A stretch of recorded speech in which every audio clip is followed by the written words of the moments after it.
Good afternoon, everyone. Thank you for joining our best practice call. Today on our call, we have Marissa Argentina, who is the Patients Programs Director at the National Kidney Foundation. Her primary role is overseeing the patient support initiatives to maximize kidney patient outcomes. She has provided oversight to the NKF Peers program since 2017.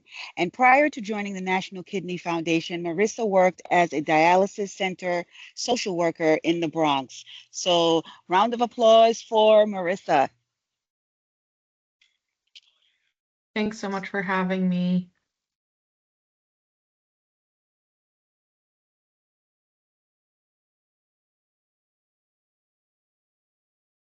I'm just going to share my screen. Make sure everyone can see that. Can you let me know if you can see that? Yeah, we can see it. Excellent. Well, thank you again so much for having me on today to share more about our NKF Peers program. For anyone who might not be familiar with that, hopefully one of our mentors, Sue, will be joining us to share about her experience as a peer mentor as well. So quickly today, I'm just going to give an overview of our program, talk a little bit more about data collection and reporting, a little bit about our program's best practices, and then hopefully Sue will have joined us by then to be able to share more about her peer mentoring. So I always like to start off with why peer mentoring? Well, we know that peer mentoring provides social and emotional support. It can increase knowledge, problem-solving skills, self-efficacy, and improve health outcomes and quality of life for people. We also know that kidney patients face a lot of different obstacles when they're diagnosed with kidney disease, when they start the dialysis journey, or face the long journey to transplant. And so peer mentoring can really help along the way in many of those instances. So I wanted to quickly introduce our team. Even though I'm the only one who's joining you today from our team, we do have quite a few folks who work with us. Myself, like Michelle had said, I am a former social worker, dialysis social worker. I worked with IPRO when I was in the Bronx. My colleague, Kelly Hines, is a former transplant living donor social worker. And then my colleague, Andrea, she is our patient programs manager. She helps spearhead our Spanish NKF Peers programs. She's bilingual. She helps support the mentors and do our training, as well as supporting the mentees. And then my colleague Colleen Hewitt-Fredrickson, she's a living donor and helps support our living donor mentoring program. So what is NKF Peers? Well, we facilitate one-to-one peer mentoring through virtual connections, so either by phone or video chat. Participants can also communicate via chat through our software platform or via text message, and so they're able to connect how they'd like to. Peer mentors really offer that unique lived experience that others may not have. And so peer mentors can share their personal experiences and support others who may be in similar situations. And like I mentioned, mentors and mentees can communicate using our HIPAA-compliant program website, software platform. They can conveniently set up meetings to connect virtually, either by phone or video chat. They have the ability to connect their personal calendars to it so that they can schedule calls with each other. But if they don't want to, they can just use phones, phone calls, text messages, whatever they want.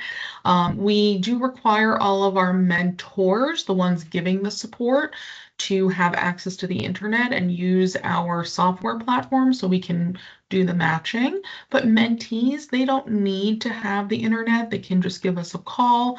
We can help sign them up over the phone, and we can also let the mentors know that this person is not using the software platform. So NKF Peers has been a signature program of the National Kidney Foundation since 2011, and it started by connecting people living with kidney disease on dialysis or with a transplant with a trained peer mentor. And in 2015, the program expanded to connecting potential living donors, and those were already donated with a trained living donor peer mentor. And then this year, we expanded our program to support caregivers and care partners of those living with kidney disease, those who might be on a home dialysis modality, thinking about, maybe being a home dialysis partner, or someone who is a parent or guardian of a child with kidney disease. Mentees and mentors are able to decide how often and for how long they would like to communicate and participate in our program. So we don't require that people are connected for a certain amount of time or have a certain number of calls. We really let that be up to the pair. We do have periodic surveys that go out to both members of the pair to request their feedback on their connection, make sure it is a good connection with people. I always say it's a little bit like online dating. We do our best to match people. I'll talk more about matching in a little bit, but that gives us an opportunity to kind of say, how are things going?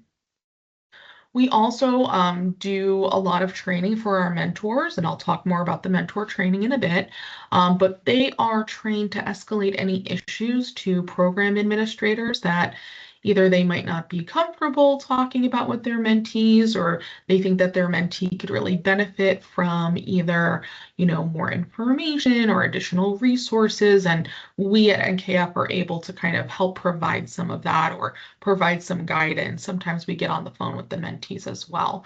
We want the mentors to feel supported while they're doing supporting too. So today I'll be talking a little bit more mostly about our patient portion of the program.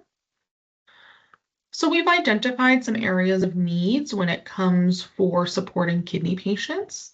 Often people feel overwhelmed by their initial diagnosis of kidney disease. They may feel very sidelined by being told that they need to start dialysis. Maybe they don't know what to expect of their future. I'm sure you've all worked with patients who have had kind of similar feelings about that. They might not have known they ever had kidney disease, and now they're starting on dialysis. They can feel really isolated throughout that process. Even if they do have good support systems in place, they may not ever know someone who has had that firsthand experience of having a kidney disease diagnosis or going on dialysis. And, it's a lot of changes. It can be very overwhelming. We know that people become anxious or depressed, especially when beginning their dialysis journeys. And for some, hearing that, they might need dialysis or a transplant might seem like a death sentence for them. So they're really not sure what to expect from the future. And of course, the transplant process is a long journey, and it's often not very intuitive for people as they're going through it. There's a lot of obstacles. There's a lot of testing. They can think that they're done or someone signed them up for a transplant when we know that that process can be a lot longer. So these are all areas where peer mentoring can really provide that additional support. And by sharing those personal experiences, it really gives people hope. They can see their peer mentor as a role model, that if their mentor can get through it, so can they. And that's really something that can't be replaced by any other type of interaction. And those personal experiences really hold a different weight to them. So now let's talk a little bit more about how mentors and mentees connect in our program. So there are a few steps that a mentee who is seeking support needs to go through to get connected with a mentor. So first, I really like to emphasize that they need to self-identify as someone who is seeking support. So, whether they, have a new diagnosis, they're thinking about a dialysis choice, dialysis modality choice, they're thinking about changing dialysis modalities. Maybe they want to explore transplant as an option, whatever it might be. That's something that they need to say, I'd like to talk to someone about that. They might not know that they want to talk to someone about that, and that's kind of where a provider who can share this opportunity with them comes into place. But I specifically like to say that they need to identify as, yes, I'd like to participate in this type of program, because we've had experiences before where providers will sign their patients up for the program, and we go through the process of matching them, and then the patient had no idea. So it is important that we empower our patients to sign up for this type of program. I will have flyers, resources that Michelle can send out to everyone after the call to share with their patients, but to not sign them up using like your email address or anything like that. But once they are connected with us at NKF, whether they've applied online or they just give us a call, whichever way they would like to contact us, we can really explore what do they want to talk to a mentor about. Like I said, most of our people who are in the program fill their application out online. It's really simple. We try to make it as easy as possible, but sometimes people don't feel comfortable or they're visually impaired or they just want to talk to a human. So we do have a phone number. They can contact us. We're happy to do that with them over the phone. Once we ask them some questions about what do they want to talk to a peer mentor about, we enroll them in the program. We make sure that they're appropriate for the program, and then we can get them connected. So we are able to connect them with the mentor through our platform, regardless of whether or not they want to use it. We do need to use our platform so that we can give the mentor the information to contact their mentee. So they're able to either connect online, communicate, but we do always encourage at least an initial phone call to set up and really connect over the phone or a video chat. We find that to be the most important way to really build that rapport between the pair. But then they're instructed to really come up with a time or how they'd like to communicate after that initial call. So do they want to text in between? Do they want to set up a routine call, maybe every other week or once a month? What works best for them? And we do encourage our mentors to check in periodically with them. Should a mentee decide that they wanted to enroll over the phone, but then they would like to use the platform later on, they're able to do that at any time. So we do take our peer mentor training very seriously, and we want people to feel prepared before engaging with a mentee for the first time. So our training takes place in 2 parts. So first, potential mentors are invited to join our training platform after they've applied online. We share a link to a self-paced mentor training, which breaks down the following training topics as seen on this slide into short video modules with quiz questions. So I'm sure everyone has taken some sort of compliance training where you watch a video, answer a couple of questions. It's a very similar format. Mentors can either take these all at once or they can break them up into, the shorter video sections. It's up to them, and they can resume wherever they left off. Once they're through the training modules, which takes about an hour, once they're through all of that, they are prompted to sign up for a 90-minute live mentor training, which takes place over Zoom. And I host these sessions typically about twice a month, alternating on Monday, Wednesday, Fridays, or Tuesday, Thursdays to accommodate for dialysis schedules. And during that live training, we do take the time to review the expectations and role of a peer mentor, which does include not giving medical advice and always referring the mentee back to their medical team for specific medical information. I always like to emphasize that when I'm talking to providers. We also engage mentors in scenario-based exercises, which we do require everyone to participate in, to see how they're able to apply their learning to a typical mentee call. And role-playing and a live training are often reported as being the most helpful in preparing mentors for engaging with mentees for the first time. And we have a lot of examples about privacy and confidentiality in these scenario-based trainings as well. So currently we have 116 active mentors across the country in our program. And the reason that I point this out is because we don't necessarily want to focus on matching people based on their location. And I'll get into how we match people in a little bit more on that. But this really shows that we have a variety of experiences spread out across the country, and that a vast network of people allows us to find as best a match for them as possible.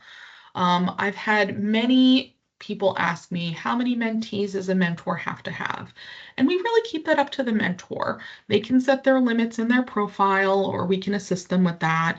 And that way, if they feel like they're at full capacity, they won't display as someone that we're able to match them with. But we've had people who are like, I'm retired. This is like what I consider my full-time job. I want 10 people. And then other people who are like, I can only handle 1 or 2. We don't dictate that. That's something that people are able to choose on their own. And then we also don't dictate how long the pairs connect for or how often, but we always provide support for mentors as they're going through that mentoring relationship, should they need assistance in either setting boundaries with their mentees or getting in touch with their mentees. This is also part of the mentor training, but we always want mentors to know that they feel supported as they're supporting others. So currently, I just checked yesterday, we have 501 active mentees as of yesterday. And this number changes every day as we have people, coming and going into the program, but we're really covering the majority of the country. So we do people as they're coming into the program, especially as patients, where they are in their kidney journey. And we ask them more specifically, like if they say that they're diagnosed with kidney disease but not on dialysis, what stage are they in if they know?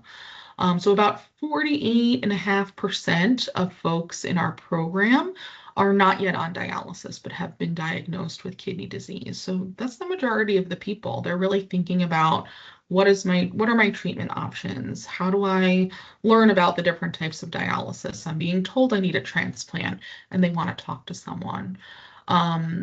We're starting to see an uptick in people with stage 3 looking for support. So as people are getting diagnosed earlier, they're wanting to connect with people, get educated on all of those options, and also learn about how to make healthy lifestyle changes to maintain their kidney function, or maybe get a preemptive transplant.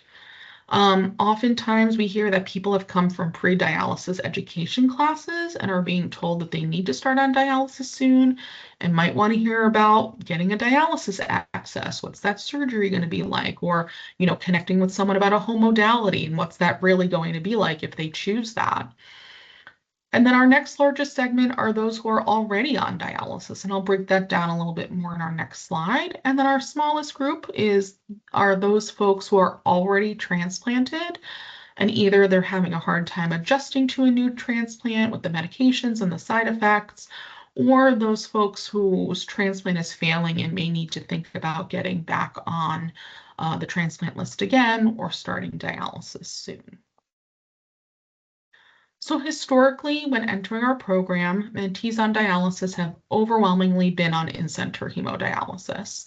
And there's a lot of potential to really reinforce education about home treatment modalities for people who have already started on in-center. We know that people have to hear that information in a variety of ways and multiple times to consider it an option. And sometimes hearing from people who are already on the modality or have been on it in the past can give people the space to ask the difficult questions about what it's really going to be like, and they can visualize themselves doing that modality.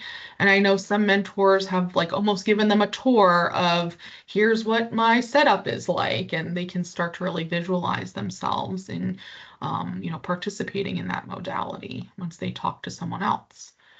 So in 2023, almost 3/4 of our mentees, our dialysis mentees, were already on in-center hemodialysis, and 1/4 were on some type of PD, home dialysis, some sort of home dialysis. But we're starting to see changes.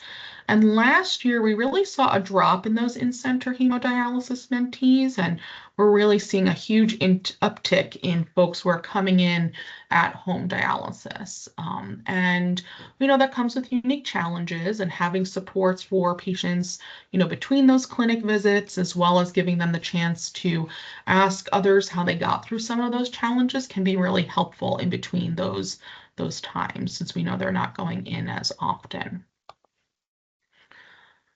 So we do ask mentees when they're enrolling in the program how they heard about NKF peers. And as you can see, over here, many of us find them through their dialysis centers. And that's a really key place where they're learning about different resources, different, information. It's a valued, trusted place for them to receive that information. So it's really essential for us, and we appreciate anyone who shares about the program. We also do find that many people find us through a general internet search or through an NKF program or event.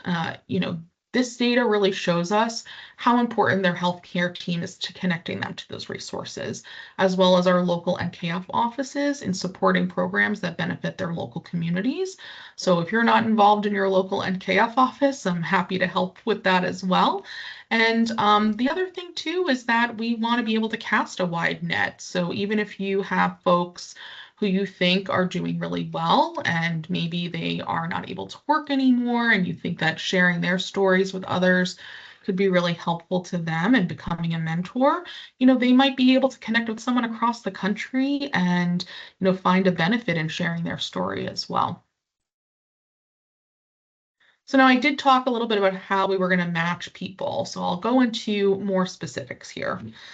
So when someone is applying as a mentee, they're looking for support, we do ask them a number of questions about what they would like to connect with a peer mentor about.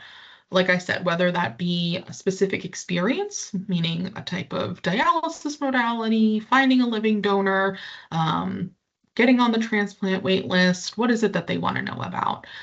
There might be some specific requests, like we've had people reach out and say, I need to get bariatric surgery before I am able to be listed on the transplant list. I want to talk to someone who's had that surgery too. I don't necessarily know that information off the top of my head, but we're able to ask all of our mentors, has anyone had this experience before? That way we can try to match people if they have a very specific request. We do also take into account people's ages, sometimes their cause of kidney disease. So sometimes if someone has something like polycystic kidney disease or Alport syndrome, they may say that they want to talk to someone who's had the same type of kidney disease as them, as well as gender identity. Some folks feel like they'd like to talk to someone of the same gender, and we try to take that into account as well when we're making our matches. And so by asking these questions in our application, we're really able to try to make an effective match for them based on their needs and not necessarily where they're located. So, their ideal mentor might be across the country from them. And we do try to let the mentor know, like if they're not in the same time zone, just please keep that in mind when you're contacting them. We've also integrated goal setting into our platform for patients. So we ask them when they come into the program, which areas they might have goals in. And I always say that people might not realize that they have goals, but they do. So we ask them, and they can choose up to 3 of the following. So living well with kidney disease, dialysis, getting a kidney transplant and the evaluation process, finding a living donor, or living well with a kidney transplant. And they can choose up to 3 of these. So they can choose 1, 2, or 3, just not all 5. And so we've added these areas for goal setting, which gives our mentors ideas of where they like to start the conversations with their mentees. So it's giving them a little bit of a heads up. We've also trained our mentors to check off tasks in our platforms when they do work on the goals with their mentees. And the reason for that is when they check that off, it's just a simple button. Yes, we talked about dialysis, or yes, we talked about finding a living donor, or whatever it might be. That initiates an email that goes out to the mentee with additional resources related to that particular goal for them to help continue making steps towards that goal. Having these goals laid out also allows us to assist in matching mentees with mentors who have had these experiences in these areas. And we ask mentors as they apply as well, which areas they feel comfortable discussing with their mentees. So we're able to make sure that the mentee's goals and the mentor's experiences align as well. But some of these goals are pretty broad, like dialysis is very broad. So we do ask them to narrow it down a little bit more for us. So depending on which goal they select, there'll be another question that comes up, like, tell us more about what you'd like to learn about. So if they did select dialysis, it might be, dialysis access surgery, a particular modality, getting on the transplant wait list, whatever it might be, depending on what goal they select. So again, this not only helps us in matching them with mentors with similar experiences, but also measuring what progress they make in relation to their goals. So we do measure our progress in a few ways. So once they are in that mentoring connection, a mentor and mentee, like I said, the mentor is instructed to check the box off when they speak about that particular goal with their mentees.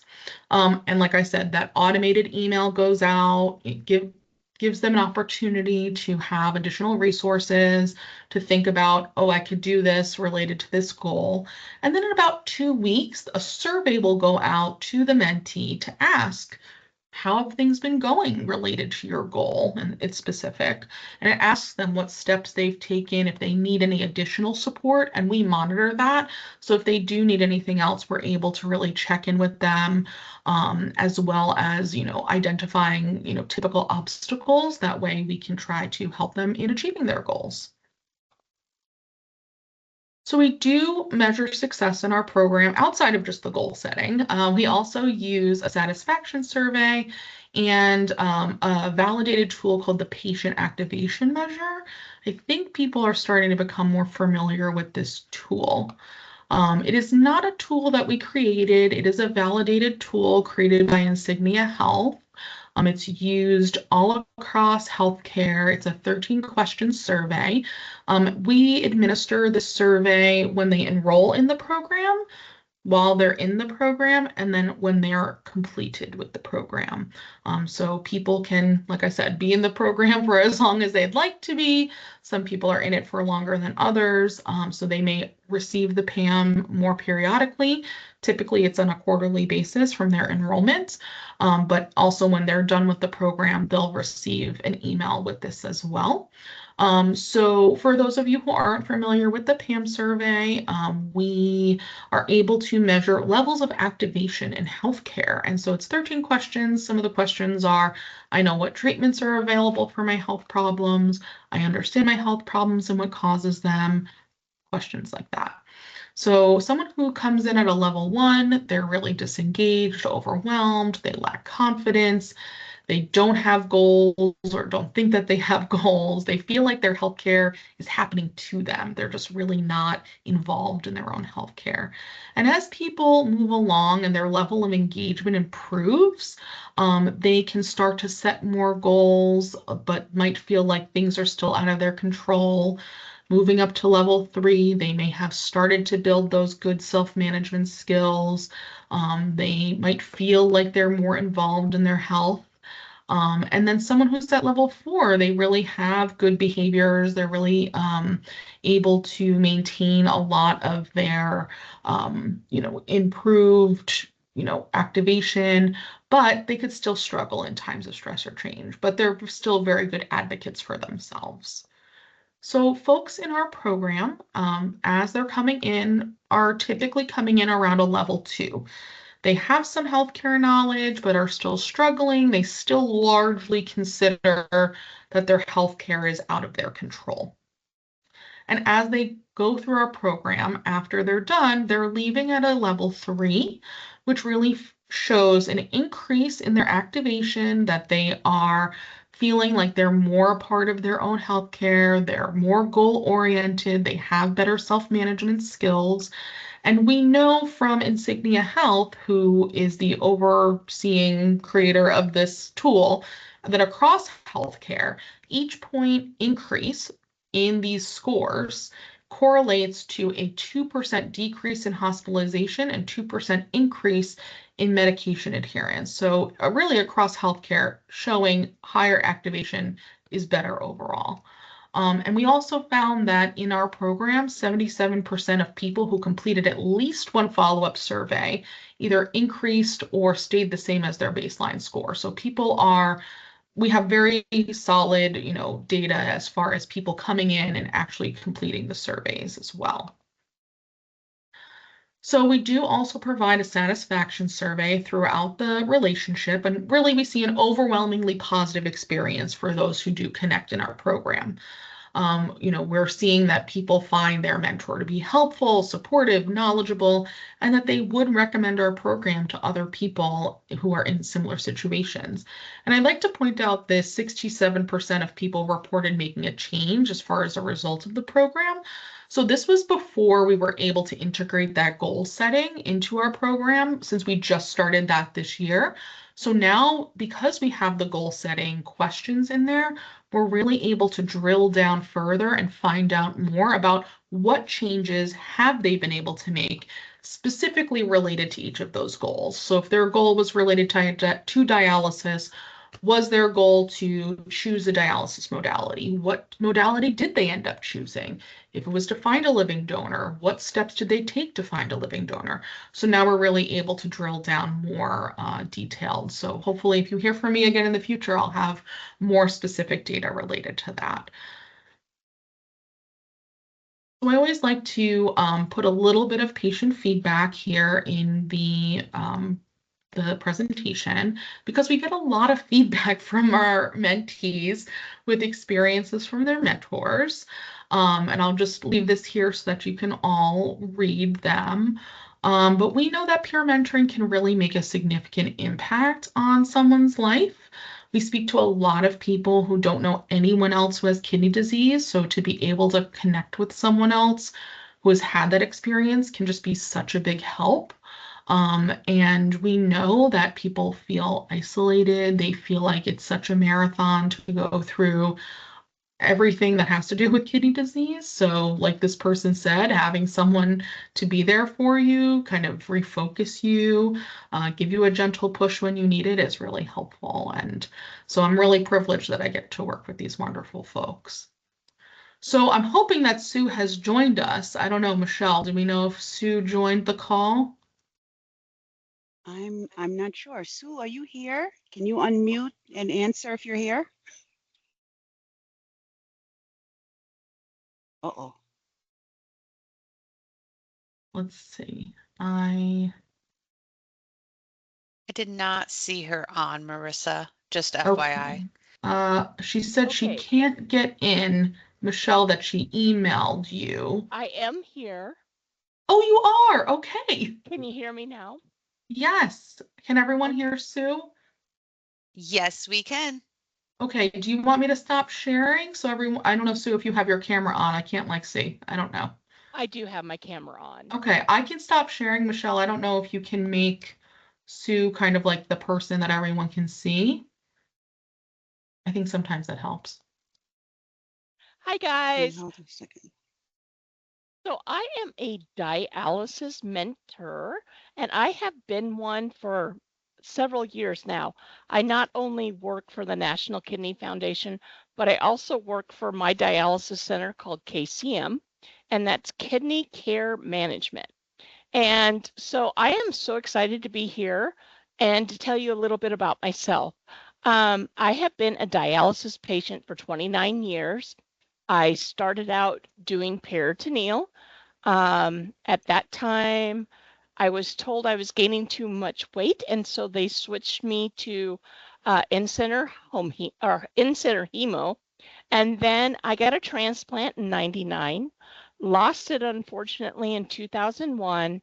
And with that, I had some problems with my weight gain. And then I also had survivor's remorse. And so at that time, I chose not to do any more transplant workup. And I went on in-center dialysis. In 2003, I had a great doctor convince me I needed to do home hemo. And so I switched to home hemo, learned to cannulate, which was very scary for me, but it was great because this gives me another opportunity to talk to my mentees about some of this and what they might be feeling or what things they might be scared of. And then in 2008, I think it was, I switched to home nocturnal hemo, where I do dialysis at night. And I have been doing that ever since. And it has been going great. I am very thankful for all 29 years of my life. And I am just so excited to be able to be here and talk to you guys because mentoring has been something I have been wanting to share with so many people for so long. Marissa has told you a lot of things that we do, but one of the things that I kind of want to stress about when I am talking with my mentees, one thing I do is listen to them first and foremost. I make sure to let them tell me where they're at, what things they want to talk about, what things they don't want to talk about. Because, every person is a private person, and some things they just don't want to talk about. And some things they don't want to talk about with their doctors or nurses and would rather talk about with me. And that's okay because that way I can encourage them to talk to their doctors and nurses and the best way to approach it. Also, I tell them, be their own advocate. Know the most about their health care. If they don't understand something, ask questions, look it up, whatever, so they can understand it more. Because you can't just go on to certain websites like a lot of people do and find out the answers to things and all the bad things that go with it. It just doesn't work that way. You really have to be informed about anything, whether it's medication, what your phosphorus means, what your potassium means. All these things are going to be talked to, and those words are scary for some people. And so it's very important to understand them and let them know that this is just a process. They're going to learn these things over time. You don't have to know it all at once. And, let them ask me questions. I'm pretty much an open book to anybody. They can ask me anything about my life, and I'll pretty much tell them because, once you've been in the hospital, everything's exposed anyway, so you really just have to go with it. And that's one of the things I tell them. I'm not going to lie to them. I'm not going to sugarcoat it, but I am going to tell them you can do it. If I can do it, they can do it. And that's one of the things I try to get across to them a lot is they're struggling. You know what? Today's a bad day. Tomorrow, it's going to be better. Always look for tomorrow. Don't look for everything bad today. Let's look for the future. I also talk about to them, I always ask them when I start, what is their biggest problem? What is the one thing or one hurdle they're trying to get past? Because sometimes it's, I can't accept that this is happening to me. I don't understand. I don't know why this happened. And so I make sure and talk to them about that. Also, I talk to them about the different dialysis programs there are and what mobility they could have. For some people, it works to do home hemo. Other people, it does not. Some people for transplant is great, and other people, it's just not something they can even fathom. But I can tell you one of the great things that I have taken away from this mentorship program is the great friendships I have made over this time. I am beyond excited to always get a new mentee because it's like I'm sad for them that they're having to go through this, and I make sure and let them know that also. But I also tell them this is full of possibilities. Their life is not over. Their life is just beginning in a new way and a new process, and we can do this together. So as you can tell, Sue is one of our superstar mentors. Thank you. So I'm so glad she was able to join us. And Sue, I was looking up before this call, and you've been a mentor with us for almost 2 years already, which kind of feels like it was just yesterday. Yes, it does. Yeah, so I don't have too much left in my presentation. It was really just an opportunity for people to ask questions. So I would love if anyone has questions for myself or Sue, obviously. So we're open to answer what we can. Hi, Sue. This is Vicki from the network. Can you explain survivor regret? You mentioned that was a reason you haven't gone back on the transplant list. So I just, I kind of generally understand it, but just your perspective and how you feel and just the thoughts around that. Sure, absolutely. When I got my transplant, I was only 23 years old, very young. And everybody told me I should be happy, but I felt so guilty because somebody else had died so that I could have a transplant to live. Now, in the mix of this, at the time I got my transplant, there was not a lot of talk about survivor's remorse. This was back in '99, and things have really evolved since then. This is something that is talked about a lot of times during workup and stuff like that, and help so that people can know that this, if they feel this way, there's other places to reach out to get help with that. But I mostly just felt like I wasn't deserving. I hated the transplant. I hated taking the medication. I felt guilty every day to be alive, and this person not, and that family was suffering. But not everybody feels that, which is wonderful. Honestly, not everybody feels that, and I was just the unfortunate time and unfortunate one too. But I'm back on the list, and I'm working towards getting another transplant, and very excited to see the future. So.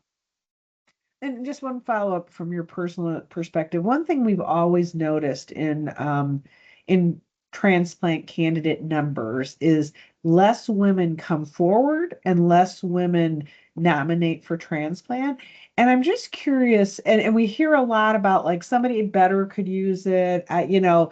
And do you think that that is more of maybe a thing with the female population in terms of almost not even before survivor remorse, but even prior to that, like I shouldn't get this. I'm just a housewife. I'm just whatever they categorize themselves at. Do you think that might cause some of the problems that we see? Because we see that a lot across the demographics. And just your personal perspective. Yes, honestly, it is. And it's honestly the genetics and how we're made. Women are made to be more people that are giving of their self, their time, and everything, and don't want to focus on themselves. They generally would rather do for everybody else before themselves. And so taking that time and setting it aside is very hard for women to just say, nope, I'm putting myself forward because it needs to go forward. I struggle with it all the time. I had kids, and that was another reason why I didn't get back on the transplant list after 15 years, because it was like my kids need me first. If I don't have that transplant, I'm still here. I'm still doing the things I need to do for my kids. So after they were raised and in college, then I felt like, you know what, it's time I can focus on me again. And I wish I would have thought about it sooner. There were so many things I could have done with my children if I would have got a transplant earlier. But Really? I can't go back and change it, but I can talk to people about how I would have made better choices for my family than now. Very Well, I think interesting. Thank you. that's such like a great way of also like flipping the script of like what is like you want to be there for other people, then you have to take care of yourself to be there Yeah. for them, right? Like Yeah. that's kind of like the least selfish thing that you could do because you want to stick around for as much as possible. So yeah, I think I hear that from a lot of people as well. And so I think definitely having that mentality shift and hearing it from someone else can be really helpful Yes. of like, this is not a selfish thing that you're doing. This is like selfless, if anything, to help you be there as much as possible and give your family the opportunity to have you around, right? Well, and just remember, one of the things I tell mentees that say that to me, I do tell them, just remember what time you are away is going to be a lot shorter than if you die. Dialysis is not living, it's dying. You're dialysis. You're not live alysis. And so if you think about it that way, transplant gives you so many more opportunities. And yes, mine failed. I know it. Um, Things happen. It's not perfect, but the best thing to remind them is there's always a chance for another one, and there's always a chance that you may not have any problems at all. Just because one person does doesn't mean everybody does.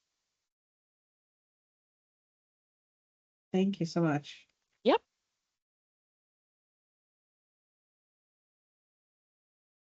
I just wanted to alert Michelle and Katie that we have 2 questions in the Q&A section of this call. I'll read the first one out, and I think we'll figure out who it's directed to once we say it out loud. But it says, I have a young patient in her 20s who I feel would greatly benefit from this and has expressed to me that she would be open to peer mentoring. but doesn't have the initiative to sign up, is there a way that a peer mentor can reach out first? So we definitely need to have some information on them. Like I said, we've had experiences like this before where someone has said like, oh, can you just call my patient? Can you just get someone to call them? And then we do, and they're like, who are you? How did you get my number? How did you get my info? I've been working on this program for the last 8 years, so we've had a lot of experiences on this front end. And I think it can be really tough if someone's really depressed. Making a phone call can be really rough. I think that's why a lot of people apply online. And I think you, as someone who, if she is expressing that and you have a few minutes to like sit with her and do it on the phone together, it's very simple to sign up online. And I think, if she's a captive audience in that moment, doing that together, and then we will take it from there. And we really try to like match people every single day. So typically within 24 to 48 hours, depending on if it like is a Friday and like we don't get to it till Monday, we'll try to get someone connected with her right away. So I think when we see, providers seeing people who say, yes, I have these folks, but they just don't do it. If you have them as a captive audience in that moment, great. Can we just like take 5 minutes to do it together? It's super simple.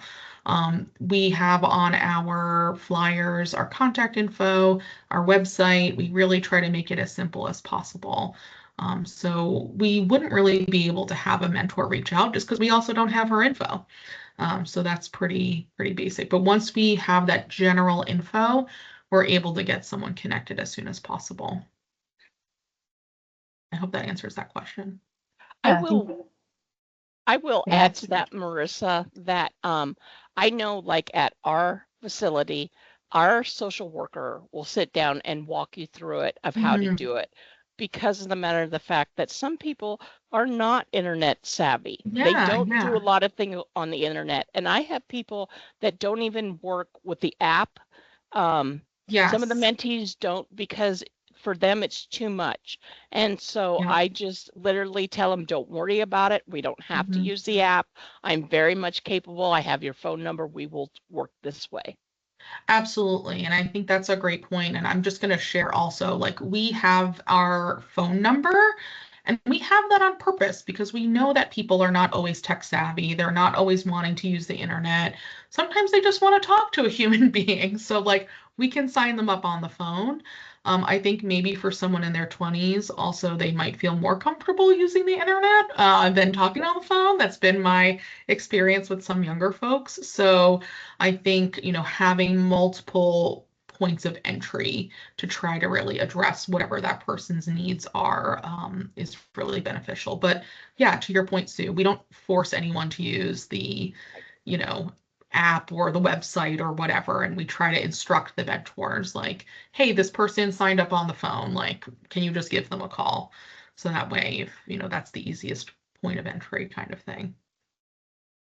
We have another question from Leah. How do you become a mentor? Are you granted access into a clinic, and do you have to get permission from a patient to talk with them? So in our program, we are not doing anything in person. All of the training, all of the connections are done virtually. So to become a mentor, someone just applies online, we do the training online, and then we do the connections with the mentees. So they're given the mentees basic information, their contact info, a little bit about them, what they want to talk about.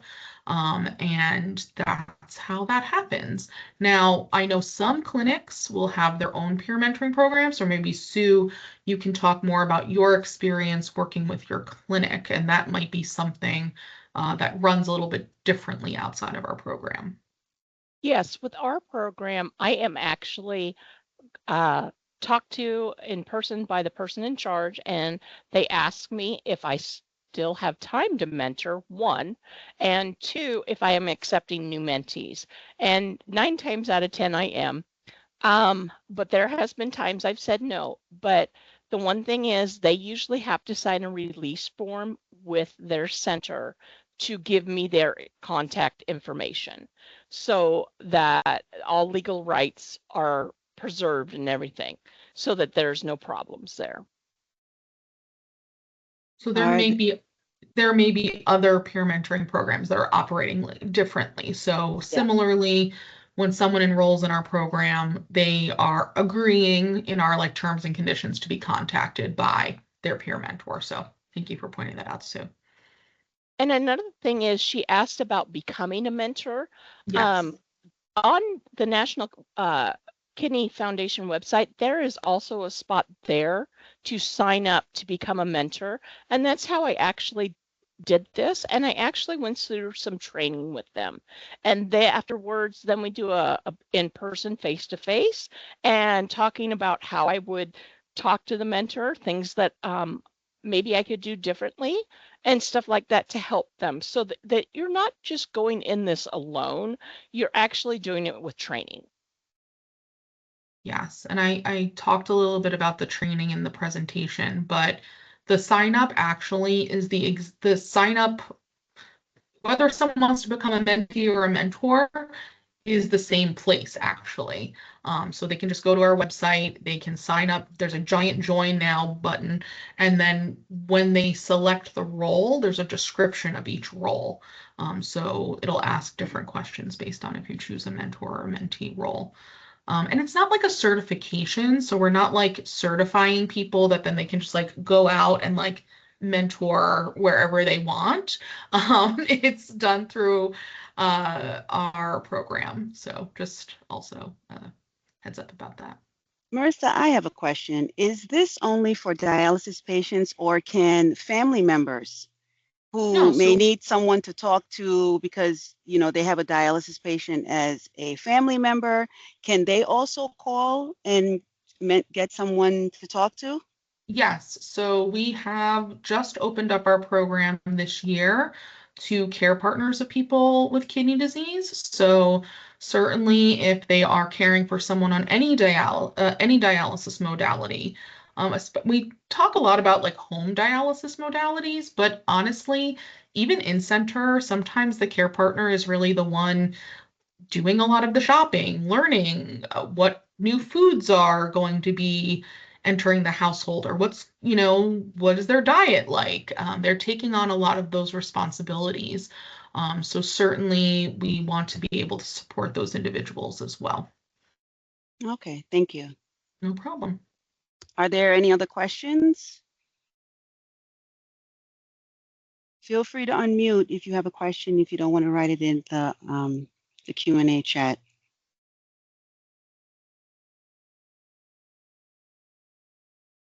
And then Michelle, do you have the flyers to distribute to everyone after the call, or would you like me to resend those to you? Please resend them. Thank you. You got it.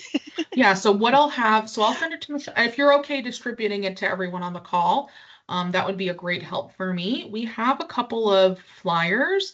One is in English, one is in Spanish about the program. The other flyer that we have is for people who you think may want to become a mentor. And we have it split in a dual language one flyer. And then I also have an FAQ document for providers like yourselves. So if you want to, you're like, oh, I went on that call, I can't remember everything about what did she say? I have a frequently asked document already for you. So reviewing that if you want to share it with anyone else in your clinic. The other thing that I have found is that sharing with, I don't know everyone who's on the call. I don't know what your role is, if you're a social worker, a dietitian, a nurse, but we've found that when multiple people know about it, even the administrative assistants in the clinics, sometimes those are the folks who are having the conversations. The dialysis techs, they're the ones talking to people all the time. Mm-hmm. If they know about this program, they're hearing, oh my goodness, this person's really struggling. That is a great person to be able to share about the program. So certainly share within your own dialysis centers. And if people have more questions, I'm available to help answer those as well. Okay, Katie has put in the chat a post-call survey link for anyone on the call to please click on it and do the survey. And also, yes, Joe, you wrote that IPRO has a patient facility representative program which meets on a monthly basis. Yes, that's the call that I'm going to do today from 4 to 5 p.m., the PFR Alliance call. So yes, please. And Marissa also presented on Yes, that call. Yes, so please let your patients know if you have PFRs, join the call. It's very informative, and we do talk about a lot of things, and Marissa was a presenter last month. So wealth of information, and I want to thank you, Marissa, for sharing all this information. And Sue, thank you for sharing your dialysis and transplant journey and your experience as being a peer mentor. It's wonderful. Thank you so much. I really appreciate you joining this call. I appreciate being here. I appreciate being asked. So Yes, thank you. Thank you all for having us as well. Is there, don't go yet. Oh, Don't go yet. I think hold we on. have another question. I think we have another. How do you become a mentor? Are you granted? Wait a minute. Do you have language resources available if needed? Christine So wants to know. our program is available in English and Spanish. So as far as language resources, when we are matching pairs, we will ask people if they, in Spanish, if they want a mentor in Spanish. And then we have, like I mentioned earlier on the call, our team member who is bilingual, and we will match them directly with a Spanish-speaking mentor as well. Once they click that they want a mentor in Spanish, all the questions arrive in Spanish for them subsequently. And they can also join our program, and there's an option to like click on Spanish. We also have a WhatsApp if they just like want to text our bilingual employee, team member. They're able to help walk them through that process as well. We are still learning more about the needs and entering the program. So we are in the process of making some changes to make that process even easier for people to join in the Spanish language. So that way, we're not coming up against obstacles. We know sometimes there can be some medical mistrust, or people thinking that, they have to have insurance to join the program, even though we say that nowhere. We don't ask them about their doctor or anything like that. So we want to make sure that people know, that this is a safe, private space for people to join. But as far as other language resources, I don't know, Caroline, I don't know if that answered your question or if you have more specific questions that I can help answer. Nope, that answers it. Okay, super. Thank you. The other thing too, just as far as like resources that come up, like if people mention in their application or with a peer mentor, something around like housing or food insecurity or things that come up, first of all, we ask the mentors to like escalate those particular issues to us. So that we can help support the mentees. And then at the National Kidney Foundation, we have a partnership with an online organization called Find Help. And so we're able to help locate some local resources and provide that information to our mentees as well. So we don't expect our mentors to be experts in kind of those outside of the kidney space resources, but we still want to be able to support them if those needs do arise as well. Do we have any other questions? Or Marissa or Sue, any other questions? Well, if anything else comes up, feel free to pass that along to me. I definitely will. So again, thank you to the both of you for joining this call. Really appreciate it. And I will, if there's any questions that come my way, I will send it to you. And I also, while I have you here, I did send you a long list today. Yes, I just got that. Yes. Okay, yes, of all of the Perfect. patients who are interested in being peer mentors. I love it. I'm happy to train anyone. So feel free, if you all have patients that you think would be a good fit, especially I know some people who have to stop working for whatever reason when they start on dialysis and maybe they've made some adjustments and they have some time.